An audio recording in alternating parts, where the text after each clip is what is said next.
As actors, we get to rely on scripts to tell us what to do. Like when to slap someone across the face and when to let someone slap you. But we don't need a script to tell us to help someone in need. The SAG Foundation was founded to do just that, to help performers with life's unscripted moments and to give back to our communities. Over the past decade, the SAG Foundation has given millions in financial and medical assistance to SAG-AFTRA performers and their families. Last year, more than 25,000 union performers attended over 500 SAG Foundation Q&As, seminars, and workshops. And SAG Foundation book pals read to over 60,000 children in schools every month nationwide. Do you know how much SAG-AFTRA members pay for all these resources and programs? Zero. Zero. Zilch. Nada. Do you know how much of our union dues go to the SAG Foundation? Zero! Zero. Zero. The SAG Foundation is a nonprofit that relies solely on donations, so it is vital that those who are able to help give what they can. And you've been giving since the SAG Foundation was founded in 1985. I love 1985. Out of Africa. The Color Purple. The Goonies. The Cosby Show. Family Ties. The Golden Girls. What? So many truly fantastic performances since then. We have a wonderful history and a beautiful tradition of being there for one another. If you need help, it's here for you. And if you can help, please give. Like every great production, we are at our best when we all act Together. Together. Together. Together. Together. So please, act now.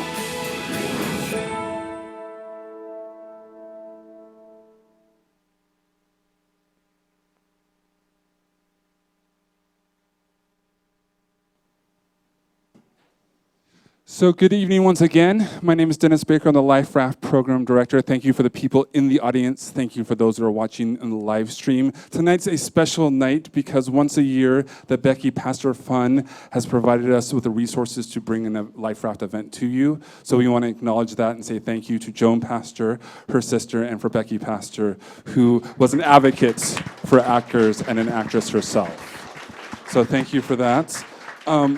Couple of things before we get started.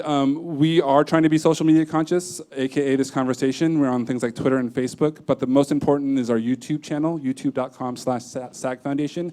There we have over 4.5 years of LifeRaft videos that are archived, as well as the conversations, Q&As, and 2-hour Q&As. So if you don't know about that, the first place you need to go is there, youtube.com/SAG Foundation. We live stream our events there, and they're archived there. So go check them out, and also share it. It's free for everyone, union member and non-union member. We want everyone to have access to it. So please, please share that information out, because we'd love everybody to use it. So thanks for that. We're gonna jump in and have our panelists introduce themselves. Welcome, Daniella, you just got here, thanks. Yes, I just got here. Yes, so we'll start on this end and let them know who you are, yeah. Hi, I'm Brea Grant. I am an actress. Like everyone in this room, I'm an actor. And then I'm also a writer and a director, more recently a writer-director. I'm Jen Lilley, I'm an actress. I'm on Days of Our Lives, and I'm also recently getting into writing, but writing comedies. So that's fun. Hi, guys. Hi, I'm Daniella DiIorio, and I am out of breath because I just ran from the parking structure. It's totally fine. Thank you. I appreciate that. And I went to the gym today, but that's fine. I am an actress, and I'm also a web journalist. I don't write because other people do it for me, and that's fine. And I'm also a wardrobeist. That's it. Oh, and I'm also Italian. Yes, me too. Should have led with that one. So we want to recognize that everyone's at different places with Twitter, and so we can't cover everything in an hour and a half. It's just too big and too much. So we're going to jump into a little bit of the basics to kind of give you a foundational conversation point, and then kind of jump more to the theory stuff with the encouragement for you guys to take this information, go research more, go learn more, because we can't cover it all tonight, nor can we walk through every little thing about Twitter, because it's just too big. So we're going to jump into the PowerPoint that we have for this evening. So if you can throw that on the screen momentarily. There we go. So the Twitter basics. So the very first thing we're going to just talk about is, what does it mean to reply to someone? So someone sends a tweet that you want to reply to, or you can see that's an @ sign on the means that you're talking to someone. But not only that, if you start with a tweet with someone's Twitter handle, like the example below, there we go, like the example below, it only appears to the mutual followers. So the people that are following you and the people that are following the person you're replying to. Does that make sense? Got some head nods and things. Anything you guys want to add to that? Was that something that was pretty quick for you guys, or something that you were like, I actually just learned that recently, and what you're going to Nice. say next. But yeah, we'll talk about the Twitter etiquette. Okay, perfect. So we're going to jump in a couple more, and then we'll get more in the Q&A. So the next one, if my remote works. It's probably what I just learned, the period. Yep. Yes. So can we get a manual hit on that, Michael, in the back? But for this @reply thing, if you're following someone and they're having a conversation with someone else that you're also following, you can kind of eavesdrop on their conversation. Which So we'll that's exciting. Yes, which we'll talk about following a conversation and why you want to maybe see what people are talking about.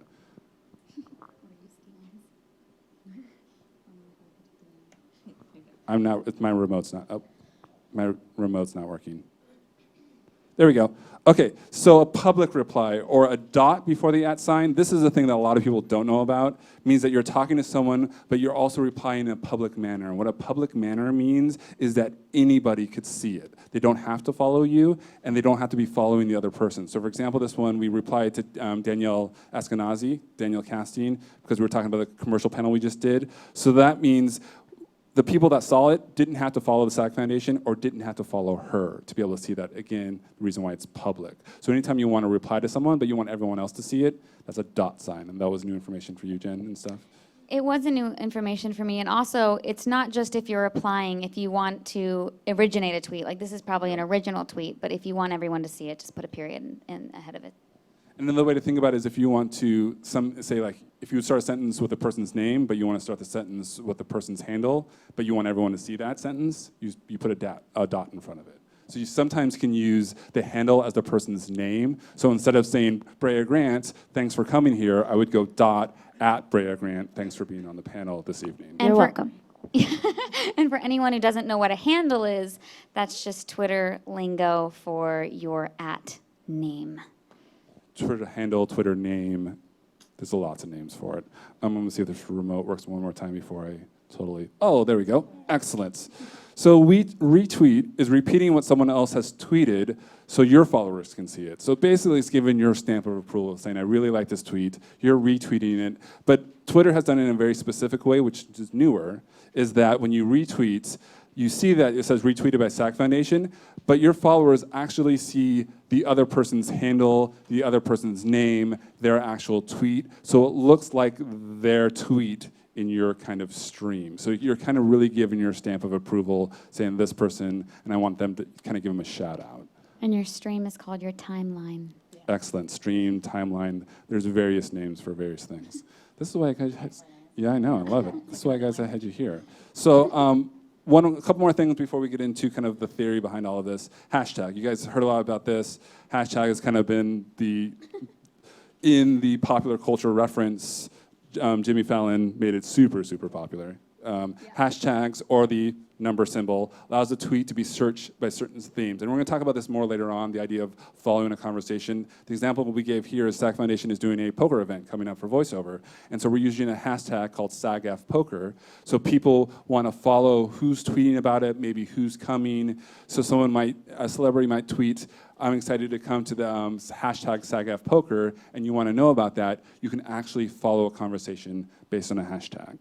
Is there conversations you guys follow on hashtags or hashtags that you guys Follow use? Friday is like a big hashtag, or Throwback Thursday. Yeah. Gotta love Throwback Woman Thursday. Crush Wednesday. Oh, Man Crush Monday. You know that, right? Of course. And also, you can see, are you going to talk about trending topics, or should we touch on it now? Let's go for it. Okay.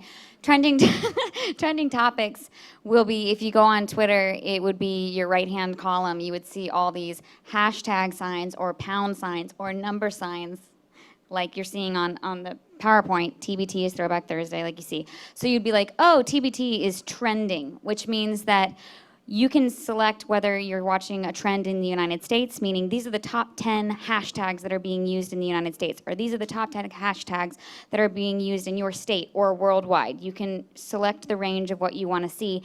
And the reason that can be popular, especially if you're new to Twitter, is that anyone who's tweeting about that might start following you if they're looking at the hashtag and they're looking at all the people who are doing a hashtag TBT, and they want to see other people's Throwback Thursday tweets, they might start following you. So that's why that is useful. The one thing that's actually kind of interesting about what's trending, it doesn't always necessarily mean it's what's newsworthy. It's what is, it's like some stuff that is on the news that are, that's going on globally, you would think would be like the top thing for trending, but it isn't always, because it is, I know, rarely, which is a little interesting. Sometimes like it's today, Sharknado Justin too. Bieber and Orlando Bloom was like #1, and I'm like, aren't we in like this crisis with Israel and But yeah, that I always found that interesting, because to me, when I first heard about trending, I assumed that it was something that was like news, CNN or whatever, and then when I started really paying attention to it, I was like, oh, cool, Jennifer Lopez. Hashtag America. Yeah. Well done. So these are some of the popular hashtags. Throwback Thursdays, they mentioned Follow Friday. Follow Friday is something where, like, if you've had recent followers that you want to just acknowledge as people that you really enjoy and want other people to know about, you can group those into a Follow Friday. Obviously, you would do that on a Friday. Other ones, actor-specific or actor-centric, is hashtag actors, if you just want to tweet to the general global actor community. LA Theater actually has a really interesting hashtag, and there's a lot of conversation and participation there. So if you are also involved in LA Theater, that's a hashtag that you maybe want to know about. It's a way of just finding out what other people in the community are talking about around LA Theater, who's talking about, because maybe through the hashtag you find people you want to follow, find people you want to have conversations with. And then actually SAG-AF has a hashtag that if you follow SAG-AF, especially during events, we will live tweet a lot of events, and then all sorts of ways for us to have conversations around specific events. There are so many hashtags. Some of them are one-offs, or some of them are event-specific. So for example, South by Southwest has a hashtag, and then obviously during South by Southwest, that's when it's hugely popular and actively used, versus the rest of the year, maybe not so much. So sometimes World Cup, I'm sure, had a hashtag, and things like that. So hashtags are really great around events, because you can have conversations around a specific time frame. So then this goes into the Twitter search. There's argument that actually the Twitter search sometimes is more helpful than Google in certain ways, to be able to find people, find conversations, find people who to engage with, and then what we're going to get into is actually listening to the conversation, because to start with Twitter, listening is kind of key. Listening, knowing who to listen to, who you want to listen to. Gary Vaynerchuk is a social media thought leader. He actually, about a year, maybe 2 years ago, came and spoke at the SAG Foundation, so that's why I want to include him.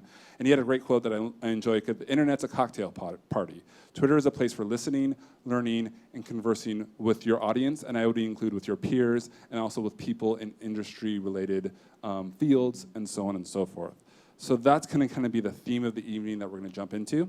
So this is what I had set up. I found a great article that I was inspired by a gentleman whose name was Seth Price. There we go. And he wrote in vein of what it would mean to have social media superpowers. And what I enjoyed so much is he wrote it from a female superhero. And I thought, since we had females on the panel, that was a good theme. So the very first one he mentioned was listening.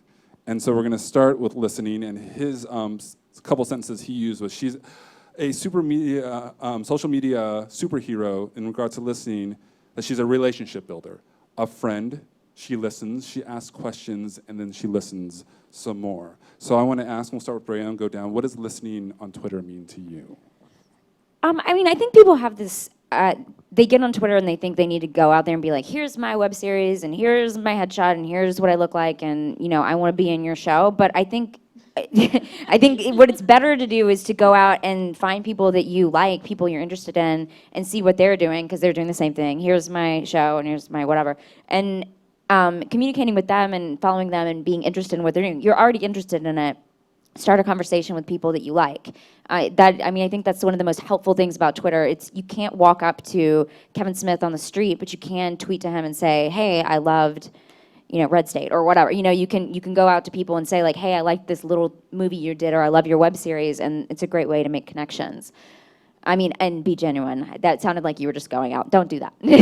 Go out, find, I think it's important to pay attention to what other people are saying and not just constantly be throwing stuff out there and not responding and not going and seeing what other people are doing. For me, if you're doing a co-star, guest star, for me personally, it's interacting with the Days fans. So I always use #Days. Because of Days of Our Lives, that's our official hashtag. So I can see what the Days fans are tweeting, and I'll be like, hey, what did you guys think about today's episode? Or did you guys see those jammy scenes? Because they use squish names. And or did you see the 3D scenes, which are my scenes with my love interest? So it's a chance for me to listen and interact with the fans, and then I talk with the writers, and I'll be like, oh, the audience is really liking this or whatever. And so it gives you a chance to kind of keep up with your audience and really build a relationship with them, because we're all, if we're all actors, we're all trying to build our fan base, right? So you got to find a way to build your fan base, and you would hashtag whatever show you were on. Even if it's like a co-star in Castle, you should tweet that night and be like, oh my gosh, did you guys watch Castle? That was so cool, like #Castle, whatever. And then you would be surprised how many people are such fans of the show that they would follow you because of that. So I think it's a great way to listen to the fans, get their feedback, and really build genuine relationships with them. Yeah, I agree. One of the main things that Twitter has done for us, I work with a company called Happy Little Guillotine Studios, and we did a web series called Leap Year. And after the first season of Leap Year, Josh Malina followed us on Twitter. And so we listened to the fact that Josh Malina followed us, and our head of the company, Yuri Baranovsky, he actually was like, hey, big fan of your work, love West Wing, you're so great, yada, yada, yada. Would you ever be a guest on Leap Year? Because at that point we knew that we got Leap Year's second season. He was like, yes, anything you want, big fan of Leap Year, that's why I followed you, just let me know. And then as a result of that, he was on Leap Year season 2, and I actually was his romantic partner. And I mean, if we didn't notice that on Twitter, it wouldn't have happened, And then Gary as well, he was actually, he made a cameo because Wilson Cleveland was actually listening. He's a Twitter mastermind, that guy. He actually made a connection with him on Twitter. They spoke, did the whole #retweet, conversation on Twitter.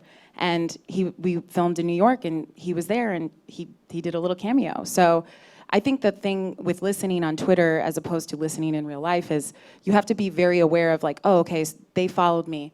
Why did they follow me? Look at their things, their little blurb about themselves, and then take it from there. Yeah. I also think listening means, again, going back to the hashtags, keeping a pulse on what basically the United States or whatever your market is talking about, and harnessing that. Because if you can keep up with the trends through the hashtags, it keeps you relevant. So you really have to listen to the pulse of culture, and you can use hashtags to do that. Yeah, and to listen to specific people. Like, if you did a project with a director and then you see that on Twitter that he's doing a new project, it's great to reach out to him and say, congratulations. #remember me. Don't say #remember me, but to keep up with people and know what's going on in their lives. And as you start following more and more people and get to the thousands that you're following, that Twitter feed of all of them gets really jumbled really fast. Overwhelming is a great word. So then do you guys use lists to kind of break that up to go, okay, maybe a list of directors and a list of casting or a list of like film buffs? Do you guys use that? I just found out what lists are, and I'm like, #nerd alert. I'm really organized, and I love it. So I make a list. Okay, so should we break down what lists are? Let's break it down. Okay, lists are basically an organizational system. Like, I have a list that says soapies, which for me is my lingo for soap stars. So because I'm on a soap, so I've got to keep up with the soap community. I have to listen to the soap community. So I can go to all of my co-stars, I can go to the other soaps, and I can go to their profile, and I don't know if you pull up a profile, but there's like a little looks like a gadget next to where it says follow. You'll be like follow, following, and it'll say following in blue. And then right to the, okay, I gotta like flip it. Right to the left, you'll see like a little gadget sign, and you can click on that and it'll kind of have a drop-down menu, and it will say add them to a list. So I add them to a list called Soapies. So then when I go onto my Twitter, instead of looking at the thousands and thousands and thousands of loud tweets that just you can't find anything, I can go into this organized file, click on my profile, it'll say list, then the list will have a drop-down menu, it'll say Soapies, and I can see it'll just give me the feeds of my co-stars so that I can reply to them quicker than having to sort through the feeds. So lists are a convenient way to organize what you specifically want to keep up with. If you have a baking blog, you could make a list of chefs that you want to retweet their recipes or whatever. So it's a very good way. Maybe you have a list of directors, and people, correct me if I'm wrong, don't see your lists, I don't think.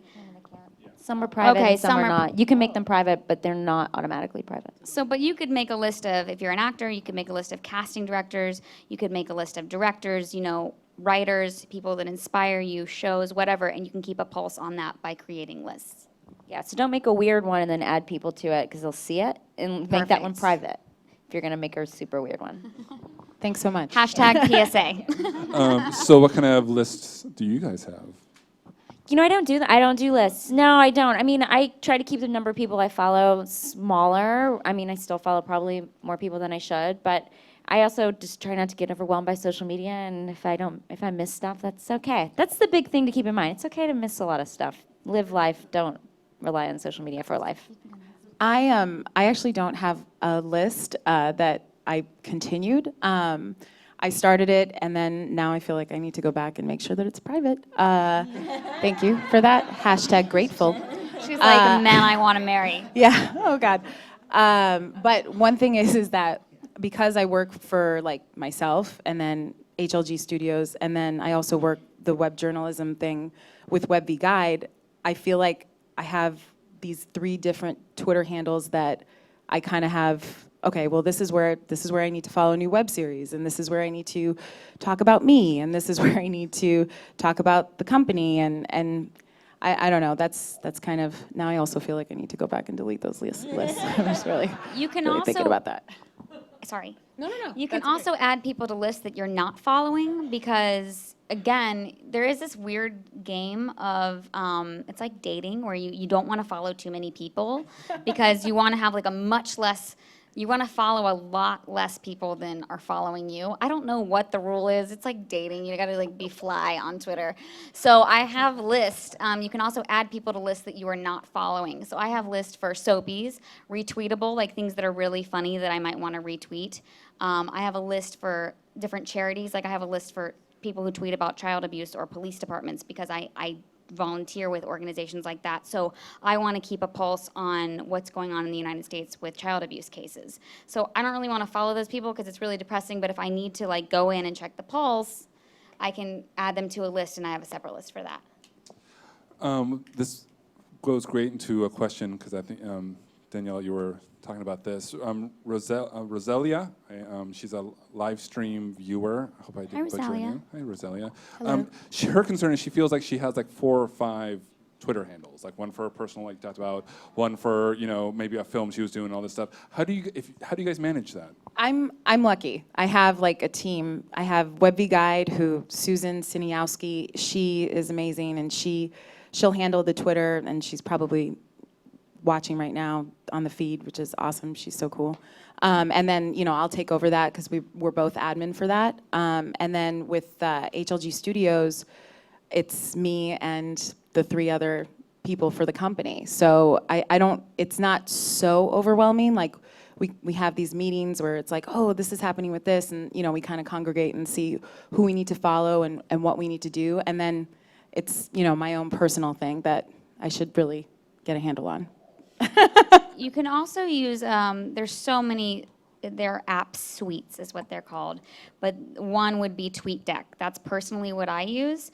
TweetDeck is just a way, there's Hootsuite, there's a bunch of them, and basically if you go on Twitter, it's kind of one column, but if you use TweetDeck like I do, you can have like, I don't even know, like 8 columns, and you can do, like I have a whole column that's hashtag days. So I can go on and I can just see everybody that's tweeting about days. Hashtag duel, days of our lives, that's our duel. And I can see all those tweets, and then I can have a whole column that's like a charity.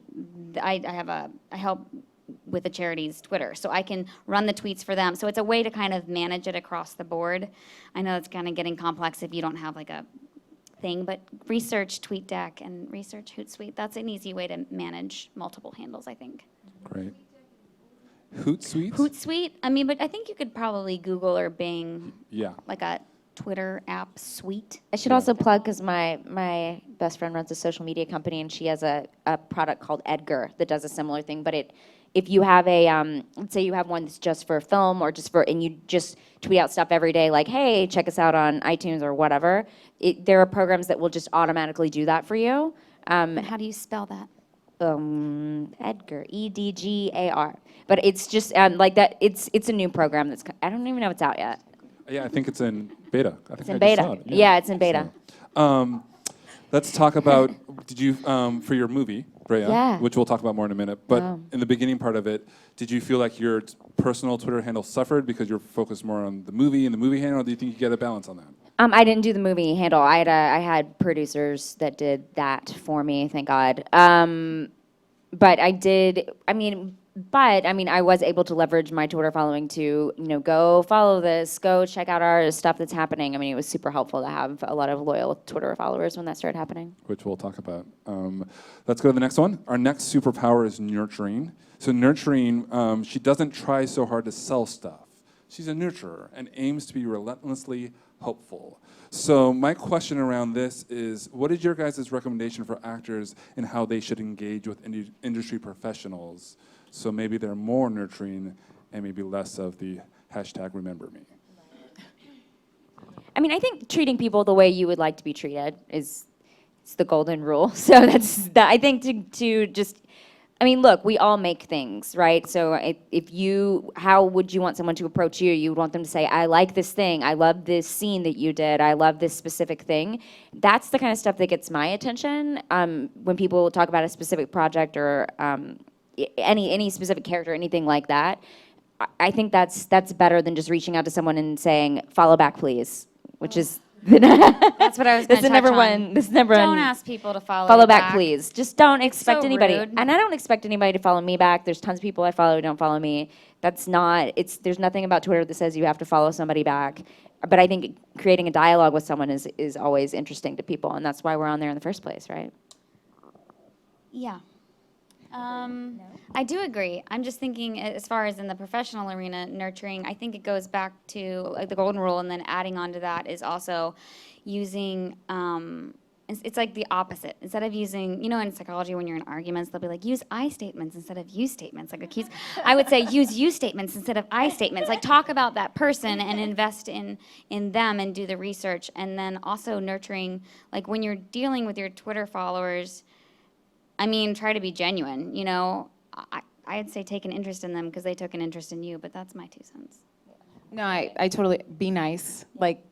And also one thing that I really try not to do on Twitter is get too political. That's one thing that I really don't like when people just assume, that this is your standpoint on something, and when they reach out to you and I really don't like that. I just feel like, we're actors. We're trying to make it. It's tough out there. Let's not bring all of the world politics into it and how you feel. You know what I mean? Do you mean when people specifically tweet at you to ask you for political stuff? Or we've done a few little spoofs, particularly on one was on the whole Hobby Lobby thing, and then people just kind of went a little crazy, assuming what what all of us collectively thought about it. And it was just relax. We're just making fun of certain things that go on. We're being kind of general. You know what I mean? Yeah, I agree. I do think, I disagree a little bit in that, I agree with that. I disagree a little bit. And then I think on Twitter, I think you should be yourself. As far as 90% of what I tweet is usually about food or me being some sort of a mess, because that's kind of like who I am. But if you're a political person and you're into that, then tweet out politics. If you're into baking, tweet out baking. You know, I think that people really respect when you're genuine on social media, because so many people aren't, and I think that's really important. I guess maybe aggressively is what I'm trying to say, like Sure. super aggressive, like almost like angry. You know what I mean? I would say specifically, don't start an argument with somebody via Twitter. You're not going to win. It's just going to make everybody unhappy and everybody unfollow you if you're starting arguments on Twitter. There's no reason. There's no reason to Hashtag do keep that. it classy, San Diego. To be the in-betweener of these two ladies, I would say, going actually on what they're both saying, my balanced point of view on it, because I'm amazing and I'm so balanced, is that if you're new at Twitter, be careful, because when you delete a tweet, and I don't know whether this is something you want to get in, okay, when you delete a tweet, yes, you can press delete, but guess what? That is still Googleable. Once it's on the internet, it is on the internet, so you need to be very careful of what you tweet, and you need to make sure that you stand by it, tooth and nail, even if it means like you got blacklisted. You know, I mean, like seriously, if it's something you passionately believe in, okay. But Brea is right in saying that be legit and be who you are. And Natalia? Danielle. Oh, fail. Hashtag fail. Italia's great. Hashtag Italian and proud. Okay, awesome. Well, so if it's Kathy Griffin, she knows her brand. Kathy Griffin is offensive to a lot of people. That is her brand of comedy. If you're trying to still figure out your brand, keep it neutral. You know what I mean? And also, I think this goes back to the quote, cocktail party. Like, would you say it in person? Would this be like, would you?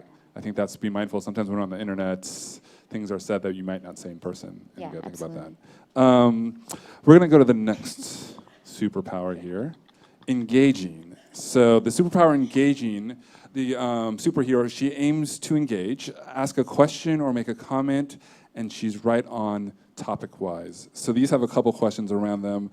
Can you remember maybe a positive experience, a positive conversation you had on Twitter with someone that was a stranger, that you just felt like they asked the right question, they were thoughtful, made me want to respond, maybe it was a fan, maybe it was someone who said thanks for the film, and you're like, they're engaging in the right way. It doesn't have to be specific, but do you remember this?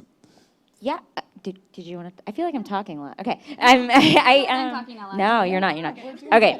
I mean, I can't think of a specific time, but I've definitely made friends with fans via Twitter and started following them, and have made like friends in real life from them, and vice versa. Like, I've been fans of people, reached out to them via Twitter. I'm like, I'm a huge fan of your work, and ended up meeting them, going to have coffee with them, being in their movie. I mean, like, it's gone, and it's gone both ways. Like, there's definitely people who have reached out to me, and I've, like, connected with them via Twitter. So as long as you're sane, don't be crazy. The number one rule is don't be crazy. Yeah. Just don't say weird stuff to people. Don't creep people out, and be genuine about what you like about their stuff. You know, if you like somebody, tell them you like them. I'm very pro fangirl or boy. I completely agree with that. 100%, everything she said, and I would add that if you want to engage, if you are on a show or something, you can set aside time to say, hey, I'm going to do a Q&A for a half hour, and that's a way to engage fans. Yeah, totally. Yeah, I agree. I've had conversations on Twitter too, and it kind of makes your day.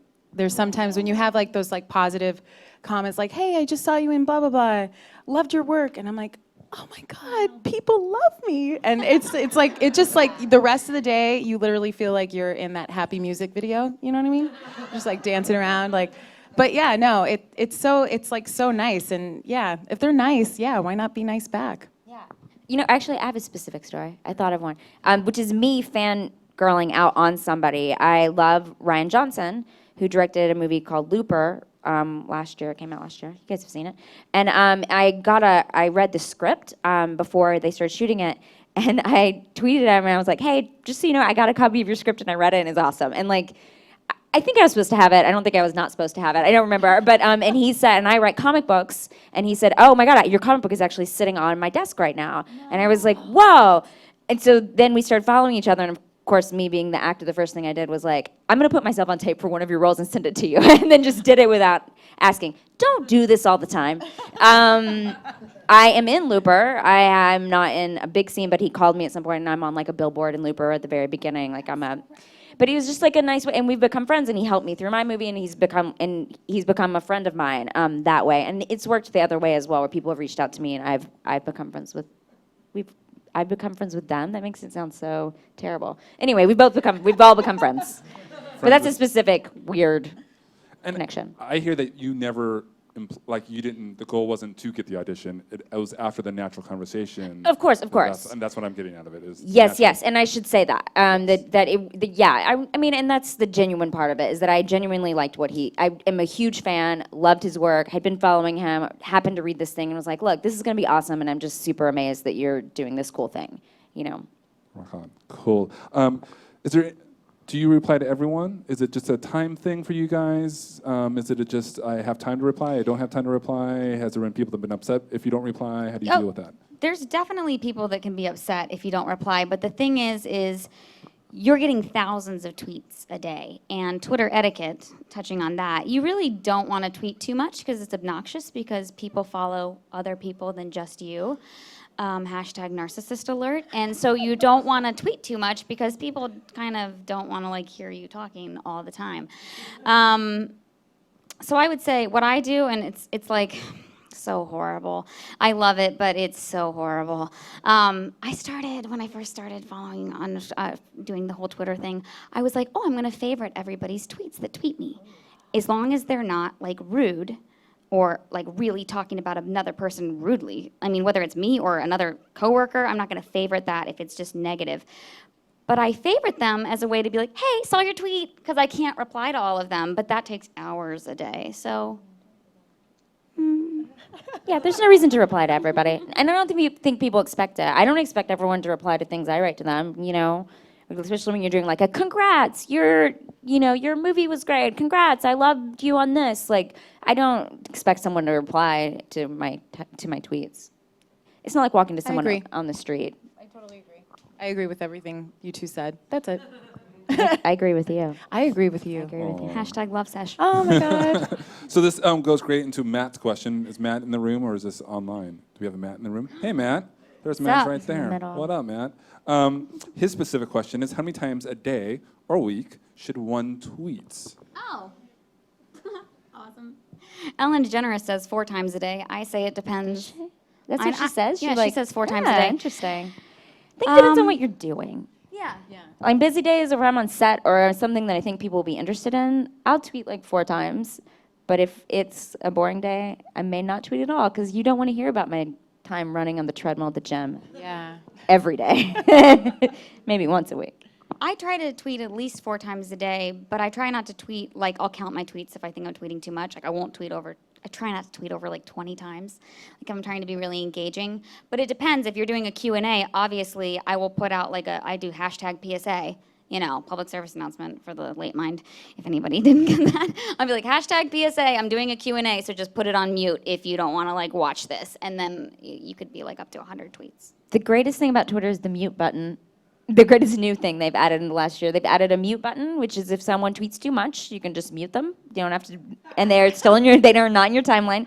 The other thing I love that they have is the turn off the retweets, because, and this is my pet peeve with celebrities, when they retweet things about themselves. Yes. When they constantly retweet the I loved you, and they retweet that constantly, and I'm I don't care if, I was about to say somebody specific, but there's I don't care what this is so nice, you get all these nice tweets to you, but don't retweet them. You can retweet 1 or 2 if someone's hey, loved your movie, here's a photo of me with the DVD, which I do a lot. But I just, not all the time. So I turn off most people's retweets, just straight up retweets. That's not a retweet with a quotation, which gets confusing. Maybe I won't explain that. There's a button. It's on that. Oh, it's on the little settings button. Called a quote tweet. Yeah, there's a little settings button. And it says turn off. You go to their page and it's turn off retweets. It's really their page. Yeah, it'll be on their page. If Brea really hates me and she wants to follow. follow me, she could go to Jen_Lilley and be mute. Turn off those. But then she still thinks I'm following her. Sneaky It's high that school way. backstabbing stuff. I really like your skirt. Hashtag Regina George. We're gonna get Twitter the musical started. Okay, so did you? Oh, no, I was just going to agree that if I'm on set, I'm going to do it. Yeah. If I'm, if a commercial of mine pops up or something's happening digital media-wise with the company, I'll do it. But, I mean, like you said, you don't want to know how many times I'm on the treadmill or, hey, hashtag gym or whatever. It's boring, Do you guys, because Twitter feed goes by so fast, and if someone probably isn't watching at that moment, they probably don't see the tweet. Do you guys sometimes tweet the same tweet out throughout the day, Yes. throughout the week? I do. If it's promotional. If it's promotional and I want somebody to see it, I will literally specifically go from the morning, and then I'll do lunch break, and then I'll do after work, because, the people that go after work, and then I'll do right before I go to bed. I do not. Okay. Yeah. And then, so Brea, we talked about your first feature film that you wrote and directed. Congrats. Yay. Hashtag clap. This is such a lovely panel right here. And you guys too. So Y'all this are is, great too. we hinted at this, but then how did you obviously were building your audience before you started the movie. Can you talk a little bit about the idea of not leveraging the audience, but not creating the movie without first having a fan base behind? Yeah, it's essential now, I think. For indie films specifically. Like if you make indie films, there's so many indie films now because everybody can buy a camera and everybody can get Final Cut and we can all edit our movies and make a movie like really easily. So I think it's really important to start building a fan base pretty early. And I mean, even now, even more than I made my movie 2 years ago. And I think now even more than ever, it's important to do that kind of stuff. Yeah, and it's just about engaging in fans, putting out photos, hey, you like this actor? You should follow us on here. We're going to have photos of him in this movie or whatever, that kind of thing that engages people. And were you thinking about that even before you had a script written? How far in advance were you thinking about that? God, no. No, I wasn't. I mean, we started shooting, and I think we created our Twitter handle around the time we started shooting. As well as, around the time we started sending out press releases and doing that. So, when you do a movie, you send out a press release saying, hey, we're shooting, here's the cast, here's the thing, here's what's happening. At the same time, we created a Twitter handle to send people to that from the press release so people could stay involved in the movie. Perfect. We're going to go on to our next superpower here, sharing. So, superpower sharing is written this way. She's humble, generous, and always eager to recognize and share the work of experts. How conscious are you guys about promoting projects and your films or whatever you're working on? How specific are you about sharing those things, whatever those things may be?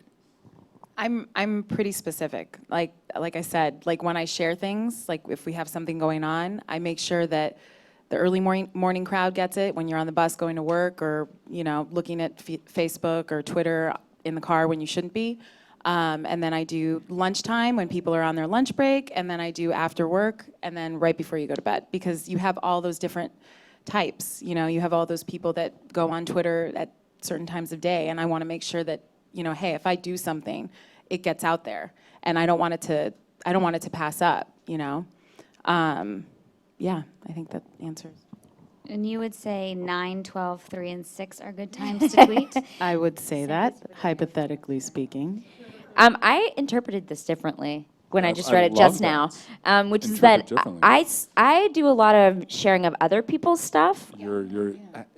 Is the next one? No, go for it. No, you're one step ahead of me, which is brilliant. Because one, it's good. Well, it's good to create those relationships with people and like, hey, I like your thing, and you should see so and so's thing. It's amazing. Also, I mean, you connect with people on what they like. I mean, I follow people, and I want to know. I want to know what I should like, but I want to know what's out there that I might be interested in. And if someone's following me, they know the kind of stuff that I like, which is pretty specific, and so they know I'm going to share that kind of stuff. And I think it's really important to share cool stuff you find, cool articles, cool movies, cool web series. I mean, I think people really want to know that kind of stuff. It's so important now. I mean, movies can live or die by whether or not they're doing well on social media. So it's good to give back and also just tweet out cool stuff. Yeah, I completely agree with that, because whether it's you're tweeting something funny, because like I follow like awkward moment tweets and sometimes I retweet those, or like 90s kids because I am a 90s kid. Those are fun to retweet because you don't need to re-say it because they already said it perfectly. But also, yeah, with like charity work and just spreading the word about that and supporting your co-stars and your fellow actors. You know, we're all in this together, guys, so we might as well just ditch the jealousy at the door and help each other out. Yeah, and it's always super, and whenever, and you know when you get like... We can clap on that. We can clap on that.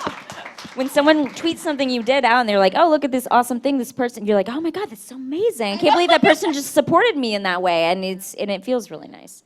Make it a loving place. Do you guys have a general rule, ratio, whatever word you want to put on it, of how much you share about yourself versus how much you're sharing about other people? Is it just natural, or do you feel like 60-40? I share like, my family is pretty important to me, and so I'll put like silly pictures of, you know, my dad and my mom, and, you know, like things, family dinners when I'm back visiting my family. As far as getting like really personal about, you know, is that something like having a bad day? I generally don't like putting that out there because, one, I don't really want to see you having a bad day and you talking about, you know, just silly trivial things and your life is horrible, and it just I don't want to put that out there. Like, if you do, you need to put hashtag first world problems. Yeah, like make a joke out of it. Like I'm all about like making a joke about that. But I don't want to put that kind of negativity out there in the social media world because, look, like you said, we're all in this together. Why put like something super negative out there and then they're like, oh man, she's having a hard day. She had a horrible audition, blah, blah, blah, blah, blah. Oh God, why keep trying? You know what I mean? Like, I feel like it's just not like, you know, it's just be happy. Like that's what I like. Yeah, and not to be terrible, but I mean, as a person who works on the other side of the camera sometimes and I hire people, if I go to their Twitter feed and it's a bunch of stuff like, ugh, worst day on set, I'm like, I'm not hiring that person. Like, I don't want them there, like, giving out a bunch of negativity. So I do think, I mean, there are people I know who talk so much personal stuff on their feed and they get hired and people don't seem to mind and that's part of who they are. And I do think they're being genuine and that's fine. For me, it's not something like I'm super interested in hearing, but there are people who I, like, you know, they connect to people through their, like, you know, sad emotions, and that's great too. If that's who you are, be that person. Don't complain about sets, though. That's actually, like, I mean, really specifically, don't complain about your directors and don't complain about, because it just gets, no one will hire you if they read that. And for me, if I tweet about myself, it's like my style, because that's how my Lilley family is we're like self-deprecating humor. So it'll be like, you know, that moment when you're, like, I think I tweeted yesterday something like, when you're looking for your sunglasses and they're on your head for like an hour, like hashtag story of my life. You know, like that's funny because it's about you, but it's super humiliating. So it's like not narcissistic, I don't think. No. So it depends what your brand is. Yeah. I try to be relatable. Consistent, would you add consistent to that? Try to be consistent in whatever that brand is? I mean, yes and no. I think, you know, you be you. And if you're having a bad week and you need to tweet out something kind of bad, that's okay. You do that. You be you. I think it's all right. Did I just go back on what I said? No. Okay. No, it goes back to like we're people and we're all multi-layered, right? So sometimes you might be going through a period in your life where you're really tweeting out the quotes. Those you're like, oh, inspirational quotes, yeah. Quotes, oh and man, then, those quotes. Know, and then you go through phases like at holiday time, you might start your own hashtag. It's like, you know, hashtag like, holiday weight. Holiday what? Wait. Oh yeah, like yeah. Exactly. And then maybe it's just like pictures of you and your belly growing, and that's like your thing in December, so, you know. Do you feel as females that you have to maybe refrain or censor yourself that maybe male Twitter people do? Do you feel like as a female that you have to not share certain things, or do you feel like, I'm just going to do what I do? Shoo. I mean, there, like what things? I'm just, the idea of words. Like our bra size? Like I don't have to like get on there every day and go, my boobs are this big today, and that's... Talking about private, where's your privacy line? Sure, and you have to be a little careful, because people can be, I mean, you know, people, like I said, don't be creepy. That's really important. But, yeah, I mean, I think for the most part, Twitter is a pretty even playing field, which is kind of nice. Yeah. I mean, listen, hashtag nerd alert. In science, you don't become a male or a female until like a month in or something. Just a couple months in. That's why they can't tell you the sex of the baby. So we're all created equal. So why not tweet, ladies? Tweet like the men. Tweet like a woman. Whatever. Be you. What list did you put that on? In Twitter. No, that's not a list. Oh, That's just I just wanna hashtag make nerd sure, alert. like where you got that. Hashtag science porn. Oh, got it. We're going to move on to the next one here. So the next superpower is patience. So this is, if you guys read along, the blurb we had about this event was I actually overheard an actor saying they followed X amount of people and then within 24 hours would unfollow anyone that did not follow them back. It's horrible. I know. That's why I was like, we should have a panel about this. So this kind of goes in the theme with patience. The superhero, she's never pushy. She knows the path to social media marketing success takes time. So around this, and you guys mentioned this, but I want to re-emphasize it, should a person follow someone with the expectation of getting followed back?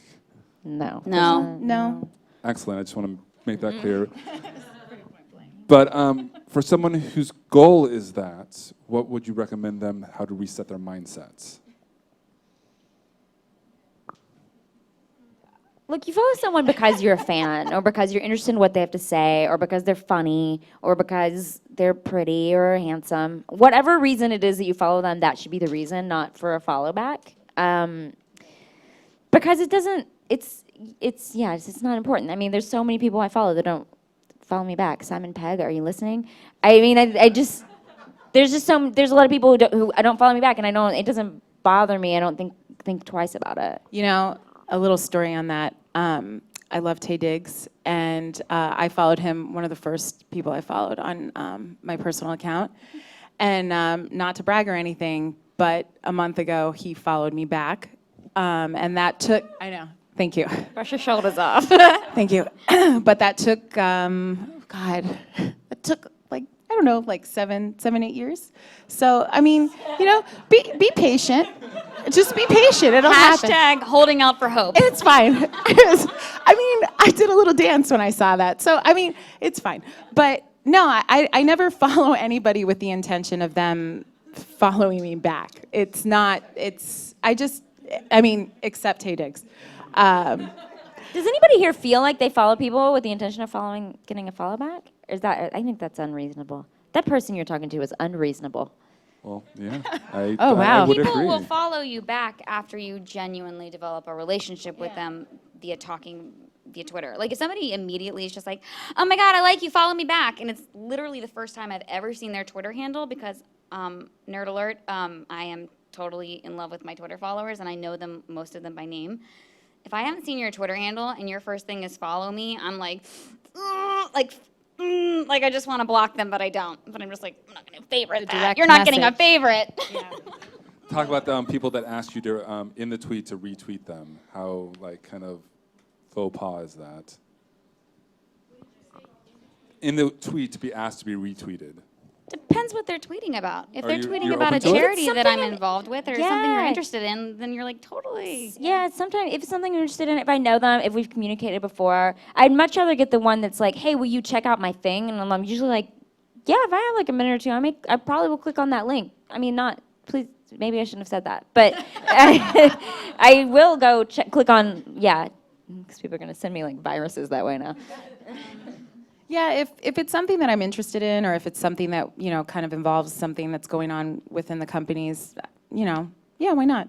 But if it's something like, hey, I'm so great, retweet me, I'm like, what? Hey, it's a picture of my cat, retweet Oh, it. Right. And if it's every day, like there's ones that I get every single day, and if I didn't do it the first time, I'm probably not going to do it. I saw it. Like people generally see what's on their at replies. Oh, and speaking of fans who I love, but seriously, don't tweet people if they follow you back and be like, DM.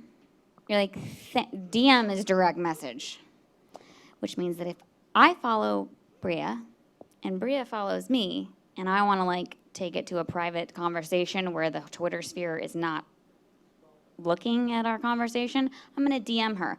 If she hasn't replied in 3 hours, I'm not gonna be the crazy girlfriend that's like, BS, DM. She's like, hi, I was taking a nap, get over it. It's 3 in the morning and I'm asleep. You know what I mean? Right. Chill. Talk a little bit about, do you guys ever get emails or spam emails to pay for followers? Talk a little bit about that for people who may not know about that. Do you guys heard people doing that? I was too busy laughing. Can you repeat the question? I'm sorry, laughing. They're in the world. The idea of people getting spam emails and stuff to pay for Twitter followers and trying to increase their numbers. I've heard of it. Yeah, and that's... I don't know how that works. Twitter's cracking down on that, I think. They are. Um, And the idea is, and I think goes back to the conversation of it's organic. That's yeah. the point. And I also don't think it's super helpful because at the end of the day, like you want those followers because you need people, you want to engage with people and you want people to be interested in your projects and things along those lines. And if they're all bots, then it's not going to be super helpful. That was from Cam. I want to recognize Cam saying thanks for the question over there. Hey, Cam in the back. Thank Say you. hi to Cam. Hi, Cam. So Hey. the next one of our superpowers, there we go, is writing. So our female superhero, her prose is provocative. She writes with confidence and humility. She's humorous, but not taken seriously, which we've talked a little bit about that. Would you encourage would you encourage actors to write or promote other aspects of themselves outside of the business? Totally. I think so. I think that you should be, like we've been saying, you be yourself. But if you're like a funny person, even if you only do hour-long dramas, which is, I feel like I'm that person, and this person right here next to me, like I like to write funny jokes and write dumb stuff that I've done throughout the day and stuff. And that's you get to express your personality that way. I very rarely tweet promos. If I'm tweeting about myself, it's because somebody published an article and I'll be like, hey, and I'll be thanking the writer. Also because I owe them the shout out of the article because they took the time to write it about me. But generally, my tweets are all ridiculous, completely ridiculous. And speaking on prose and provocative, I would just say, like, grammatically, please know that Y-O-U-R is there. Y-O-U apostrophe R means you are. Thank you. Just saying. Thank you so Maybe much. check your grammar. Yes. Google. I generally like I said, if I'm not tweeting about stuff that's going on with the business or my business, it's usually my family because they're pretty funny and I'll usually tweet something that my dad told me that's ridiculous or like I said, like a Sunday dinner or something because it's funny and it's relatable and it's who I am. They're a big part of my life. So that's, yeah. The key is being relatable. Just nobody wants to follow a narcissist all day long. Or a faker. Unless they're 9. No offense to the tweens. Ouch. This is a question from, is this Devika? Hey, Devika. How do you manage it all? Talk a little bit about with Hootsuite and some of the other programs, you can schedule tweets. How do you kind of manage so you feel like you can have a handle on it but not too much and so you can have a life and talk to real people? How do you maybe manage some of these things for yourself with tweets? And do you have a schedule for yourself? What is real people? What is real people? I don't understand. They're all. It can be really overwhelming. I sometimes feel like literally all I do is check my phone, then I go to my room and I go, to my little office area and then I check my computer and then, I go out and I have my iPad in the living room and now my boyfriend lives with me and he's like, you're working again? And it's like, oh, yeah, I guess. And I didn't really realize how much I did it until I had somebody watch me. It sounds horrible, but yeah. Hashtag creeper. Hashtag creeper, but he's just there. But it is I'm trying to get a handle on it a little bit better, a certain amount of time in the morning to, go through my Twitter handles and, go through an hour in the morning and then an hour in the afternoon and then an hour at night. And then, I do sneak in the occasional in-betweeners, but yeah, it's difficult. I think you touched on something really interesting, which is that as actors, our work is so, Twitter is part of our work, right? It's part of going to work. Just like going to this is part of going to work, going to casting director workshops. That's all work, like even though we're not getting paid to do it, because it's important for us to connect with people, to be out there, to be public in some way, shape, or form. And I think the important thing is you have to learn to turn off the work part of your brain. And this is something at some point a couple years ago, I realized that I would be having conversations with people in real life, and I would want to reach for my phone to check and see what's going on Twitter. And I personally think that is a horrible way to live. It's like, it was driving me crazy, and I had to basically take a step back. I only check in the morning. I check first thing in the morning. If I tweet something later in the day, I'll check my ads. I'll maybe, if I'm standing in line somewhere, scroll, but I don't check throughout the day. I just sort of like go through occasionally, but I definitely don't sit down and do it more than once a day. You know, the thing is, to touch on both of those, is we all have 24 hours in a day. So you do have to prioritize in your life work, family. You know, you have to set your priorities. I check mine at night just because I'm a night owl, but I will also check them. We've all been on set where we're paid to wait, let's be honest. We've all heard that expression. We're paid to wait, we act for free, right? So if you're waiting and you're waiting and you're waiting, it's a good time to check your Twitter mentions because it will help the time pass. But if it's costing you your personal relationships, then it's not really worth it. You know, the world's not gonna stop because you missed one day of Twitter. I haven't been on Twitter a lot this week, and I felt bad because I was on this panel. But I've just been, really bad because I've been really busy at work. And at the end of the day, I have to show up to work on a soap opera. You're doing 30 pages of your own dialogue a day. I can't show up and miss a beat. So you have to prioritize. It all comes down to prioritizing. But you know, I wrote a message to my fans, a tweet that was just like, "Sorry, I've been kind of MIA. I promise I will get back on ASAP, so they know you're like alive." There's actually a great, because the problem I have, when I sit down to write, a lot of times I'll flip over and start reading Twitter feed, and there's a great app that kind of got me out of that habit called Concentration, and there's a couple other ones like that I know we're talking about how to use Twitter, I'm talking about how to not use Twitter, but basically it's like, it turns off things, it turns off stuff for you. So it's like, oh, for the next 30 minutes, I can't open anything but a writing application. Or I can open up websites that aren't Twitter or Facebook. Like you can, in case you need to do research or something like that. So that's a great one. And there's a bunch like that out there. I don't know the rest of them. That's awesome. Next superpower, newsworthy. She makes news, but also acts as a curator. She's always topical and never predictable. Do you guys feel like you're known on Twitter for certain topics? There's things you're like, you talked about comics and comic books, like things like that, where people feel like, I'm consistently tweeting this, and then what are you consistently looking for in who you're following? Is there certain topics that you're always interested in? Yeah, I mean, I do a lot of genre stuff, so sci-fi, horror, that kind of stuff, and I tweet a lot about it. I watch a lot of it. I consume it. I read a lot of sci-fi books and comic books. So like all that kind of stuff I'm constantly tweeting about, and my fan base is very much into that kind of stuff and will send me stuff. The best use of Twitter I have found lately is that when I need a new book to read, because I read a lot, is I say, like, what's the best sci-fi book you've read in the last, month? And I get hundreds of replies from people who that's just what my fan base, they're all interested in that kind of stuff. So I tweet out stuff like that a lot.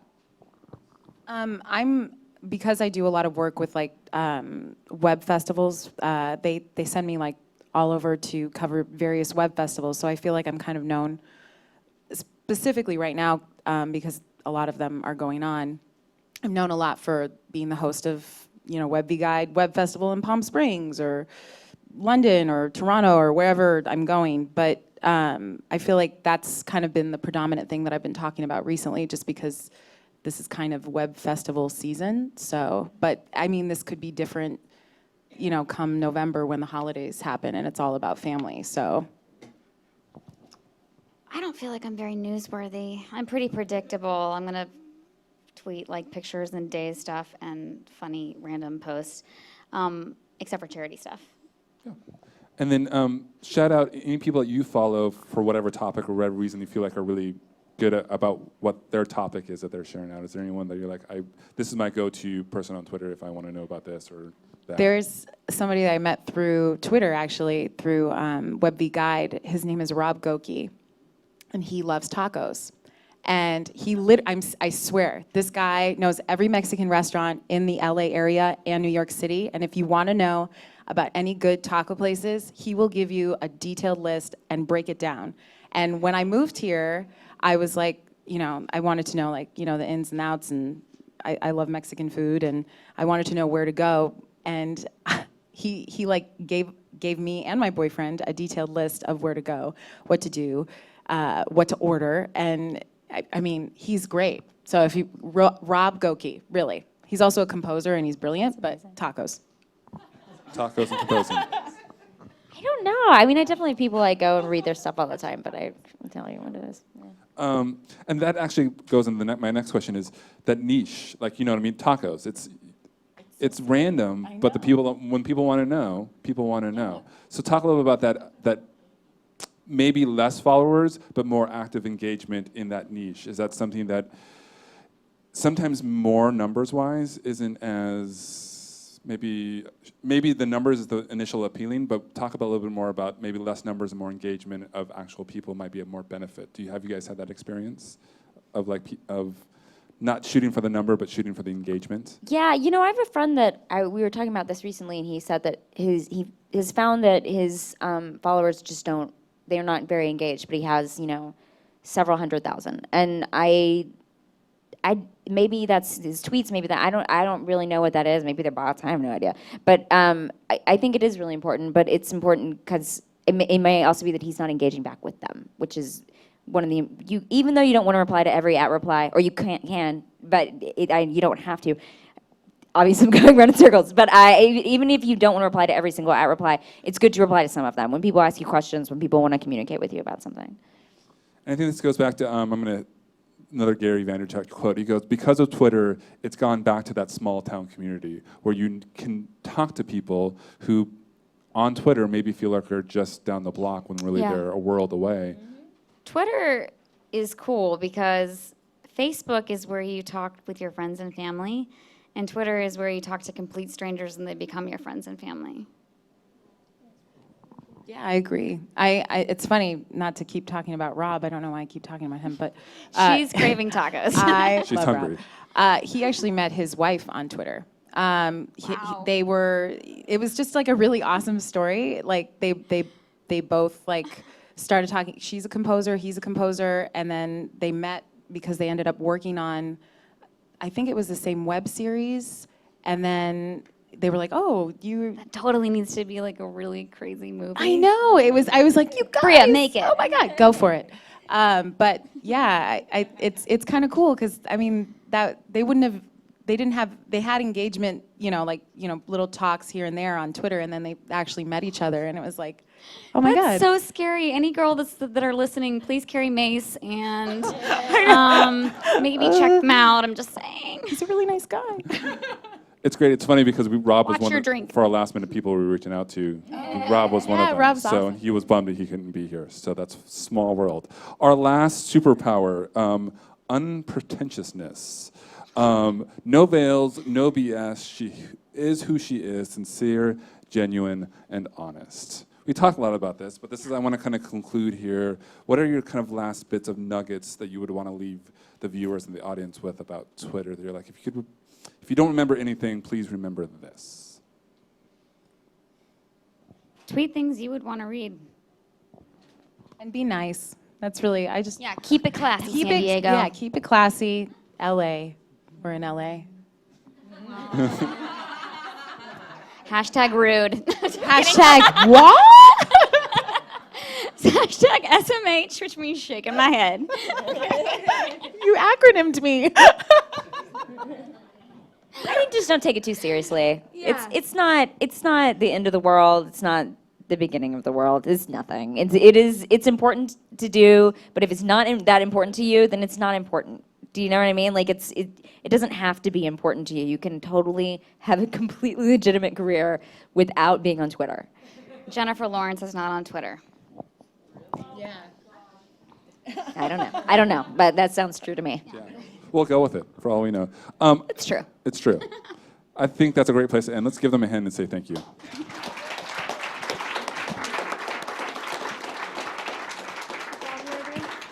Thank you guys all for coming. Please fill out those surveys. We'll be around to chat. And thanks again. We'll see you around. Thanks, guys. Bye. Thank you.